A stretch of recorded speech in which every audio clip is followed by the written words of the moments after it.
আমরা এই ক্লাসে জানবো ওয়ার্ডপ্রেস ড্যাশবোর্ডের কিছু সেটিংস নিয়ে। আমরা যে ওয়েবসাইটটা ওয়ার্ডপ্রেস ইনস্টল করেছি এই ওয়েবসাইটের ড্যাশবোর্ডে কিছু সেটিংস প্রয়োজন হতে পারে, কিছু সেটিংস করার প্রয়োজন হবে প্রথম স্টেপে।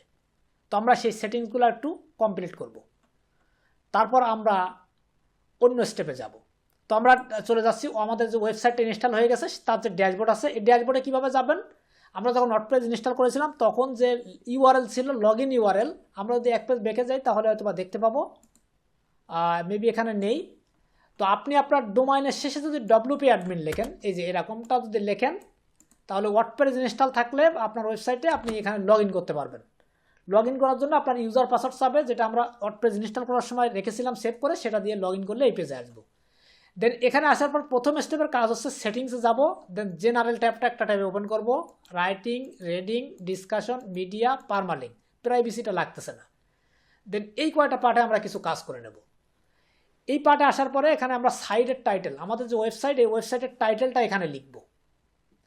তো আমাদের ওয়েবসাইটের টাইটেল কি হবে, মানে আমার তো একটা কোম্পানি, এই কোম্পানির একটা টাইটেল হবে। যেমন আমরা যদি একটু গুগলে সার্চ করি, যেমন আমরা এখানে সার্চ দিলাম হচ্ছে দারাজ, তাহলে দেখতে পাচ্ছি এখানে টাইটেল লেখা আছে online shipping in Bangladesh, order now from daraz.com.bd। এটা হচ্ছে দারাজের একটা টাইটেল দেওয়া আছে। আমরা যদি বিগাজু লিখি, বিগাজু লেখে সার্চ করলে আমি দেখতে পাচ্ছি লেখা আছে বিগাজু retail and wholesale market in Bangladesh.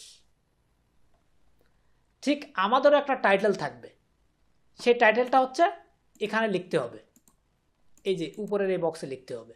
তবে টাইটেলটা ছোট রাখার ট্রাই করবো, আমরা খুব বেশি বড় করব না। তো আমি এখন আপাতত বাই ডিফল্ট হচ্ছে এই বিগাজু যে লেখাটা আছে এটাকে আমি কপি করে এখানে কাজে লাগিয়ে দিচ্ছি।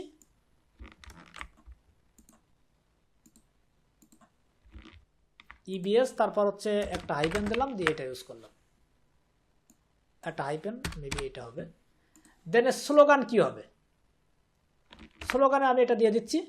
অথবা আপনি স্লোগানে হচ্ছে এই লাইনটা দেবেন আর এখানে শুধু ইবিএস লিখে রাখবেন এরকম, বা আপনার কোম্পানির নাম লিখে রাখবেন।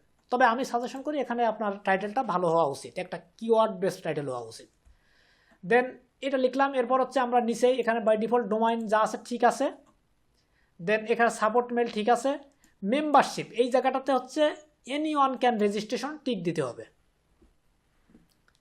দেন তারপর সাবস্ক্রাইবার, এখান থেকে কন্ট্রিবিউটার, এগুলা কিছু প্রয়োজন নেই, যেভাবে আছে।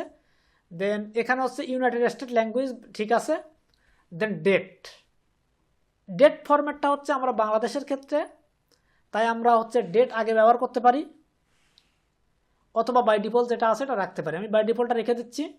টাইম ফরম্যাটের ক্ষেত্রে যেটা আছে ঠিক আছে। দেন আমাদের ছুটির দিন আমরা এখান থেকে ফ্রাইডে সিলেক্ট করে দেবো, এটা না দিলেও সমস্যা নেই। দেন সেভ দেবো। তাহলে আমরা হচ্ছে জেনারেল অপশনে কাজ শেষ করলাম।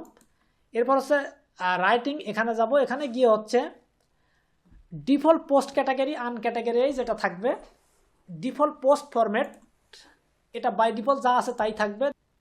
দেন রেটিংয়ের এখানে যা আছে বাই ডিফল্ট ঠিক আছে। দেন পরের এই পেজটাতে আমরা একটু কাজ করব। এখানে আছে হচ্ছে নোটিফাই ব্লগ, এখানে কোনো কাজ নেই মেবি। এখান থেকে আমরা হচ্ছে আইকন সিলেক্ট করব একটা, আর বাই ডিফল্ট এই হোয়াইটটা দেওয়া আছে, আমরা এই আইকনটা ইউজ করতেছি। এই যে এই কর্নারে এইখানে এই যে আইকনটা চেঞ্জ হয়ে গেছে। দেন এরপরে যাব হচ্ছে মিডিয়া বাই ডিফল্ট যা আছে সেম ঠিক আছে। দেন পরের পেজ হচ্ছে পারমালিঙ্ক, এইখানে একটু কাজ আছে, সেটা হচ্ছে পোস্ট নেম। এখান থেকে পারমালিঙ্ক, এই যে সেটিং থেকে পারমালিঙ্কে আসবো। দেন এখান থেকে পোস্ট নেম সিলেক্ট করব, দেন সেভ দেবো।